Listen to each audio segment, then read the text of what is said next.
Yusufu alistawi kwa sababu alikuwa anatembea katika uwepo wa Mungu. Yusufu alistawi kwa sababu alikuwa yuko pamoja na Mungu, alikubali uwepo wa Mungu uwe juu yake, alikubali uwepo wa Mungu uwe sehemu ya maisha yake, na akakubali kumpa Mungu heshima anayostahili katika maisha yake. Na Biblia inatuambia kwamba Yusufu akastawi. Anastawi kwa nini? Anastawi kwa sababu Bwana Mungu yuko pamoja na yeye.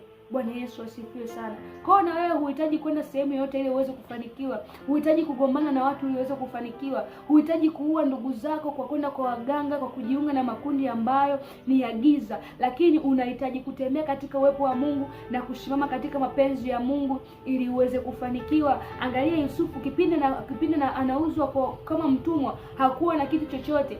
Lakini baada ya muda unamwona Yusufu akiwa ni waziri mkuu. Unahisi ni nini ambacho kilimfanikisha na kumpa mafanikio yale? Kilimpa mafanikio kwa sababu Yusufu alikubali kutembea katika uwepo wa Mungu. Kwa hiyo hata kama kuna sehemu ambapo unapita leo unaona kwamba